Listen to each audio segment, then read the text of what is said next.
Have you ever wondered why the U.S. nuclear-powered aircraft carrier, touted as the world's most advanced and heavily defended warship, not only failed to retaliate after Iran publicly declared it had struck the vessel with 4 hypersonic missiles, but instead turned tail and fled like nothing had happened, retreating over 1,000 kilometers in one go? Was it because they had something to hide, or were they running scared? Let's start from the beginning. On March the 1st, Iran's Revolutionary Guard suddenly dropped a bombshell, claiming they had fired 4 Fateh-2 hypersonic anti-ship ballistic missiles at the USS Abraham Lincoln, which was cruising in the northern Arabian Sea. Iran presented the story with great detail, claiming not only precise hits but also severe damage to the massive vessel. The news instantly caught the world's attention, but soon after, the Pentagon and U.S. Central Command rushed to extinguish the fire, insisting with absolute certainty that Iran was lying through its teeth. They claimed Iran's missiles were either intercepted by the fleet's defense systems or deflected off course by electronic jamming, ultimately plunging into the sea. The USS Lincoln,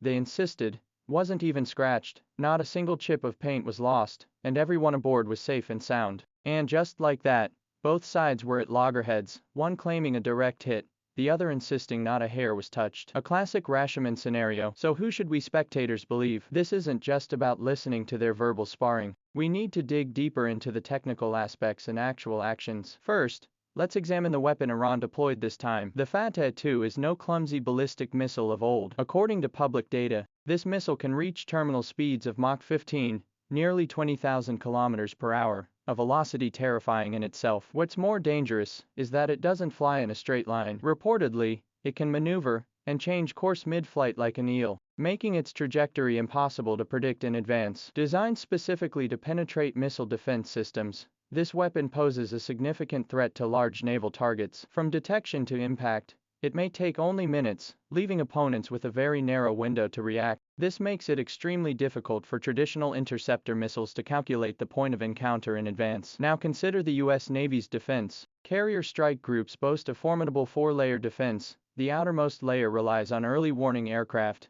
and electronic warfare planes. The middle layer employs Aegis-equipped ships launching standard series missiles for interception. The inner layer utilizes Sea Sparrow missiles and phalanx close-in weapon systems, and the final layer deploys electronic decoys to lure missiles away. This system excels against conventional missiles. The problem is, it was primarily designed to counter targets with relatively predictable flight paths. When faced with a weapon like the Fateh-2, which travels at extreme speeds and darts erratically through the air, the defense system's reaction time from detection to response is compressed to mere tens of seconds or less. Even radar struggles to maintain a steady lock. The U.S. military's claim that all 4 missiles were either intercepted or successfully jammed raises technical doubts. After all, achieving flawless defense against such novel weapons is highly improbable. What truly muddied the waters was the USS Abraham Lincoln's subsequent maneuver. Amid the heated exchange, observers noted the carrier had withdrawn its strike group, retreating over 1,000 kilometers to a position deep within the Indian Ocean, near the Chagos Archipelagos. Diego Garcia. The U.S. military termed this a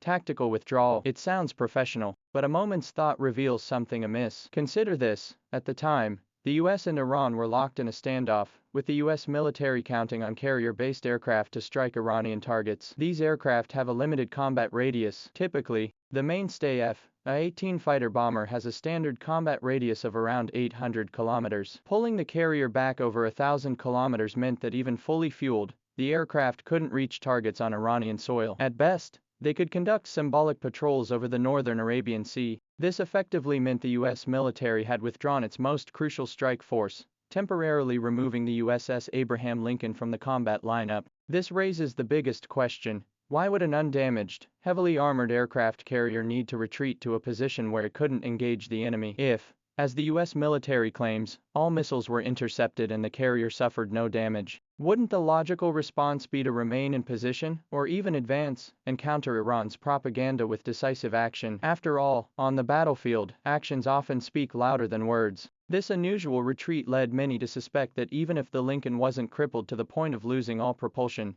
it was likely hit, perhaps sustaining damage to the deck or island, experiencing electronic system failures, or the commanders feeling uncertain and fearing they couldn't withstand another wave of attacks, hence the hasty withdrawal. So why does the U.S. military stubbornly refuse to admit it, insisting instead on calling it a tactical adjustment? The reasoning behind this is actually not hard to understand. The USS Lincoln is not just an ordinary ship.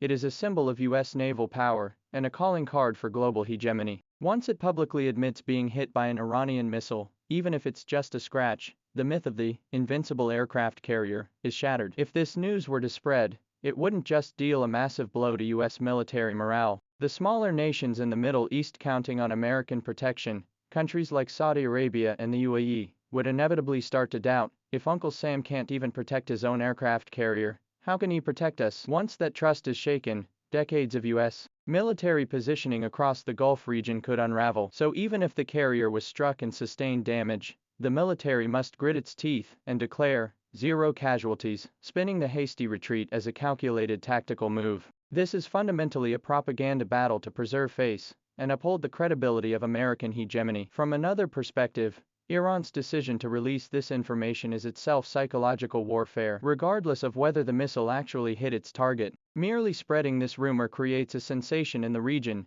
boosting Iran's prestige domestically and within the Islamic world, while simultaneously pressuring the U.S. military. The more vehemently the U.S. military denies the claims, the more suspicion arises that something fishy is going on. If the missiles truly missed entirely, the U.S. military would typically release photos of intercepted missile debris or radar footage to prove its case, rather than merely issuing a denial statement. This time, beyond verbal denials, the U.S. military has offered almost no substantive evidence to prove the carrier was completely unscathed, which is itself highly unusual. Putting all the clues together, from the technical penetration capabilities of the Fateh II missile, to the contradiction between the carrier-based aircraft's operational radius and the carrier's withdrawal of 1,000 kilometers, to the U.S. military's unusually adamant denial, and the awkward lack of evidence, when these factors converge, it's hard not to suspect that the USS Lincoln may indeed have been struck by Iranian missiles. The U.S. military's claims of no hits and a tactical withdrawal sound more like lies concocted to preserve morale. Of course,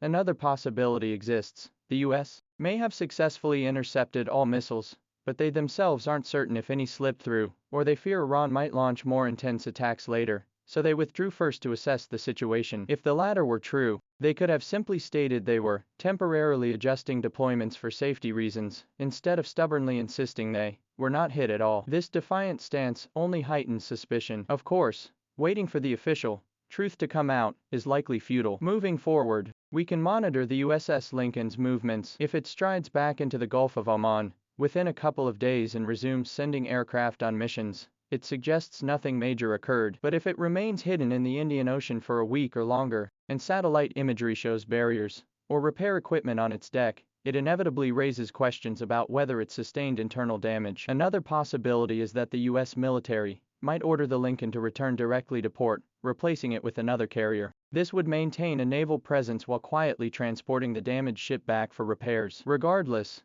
this game of whether a carrier was actually hit or not will likely linger over the Gulf for some time.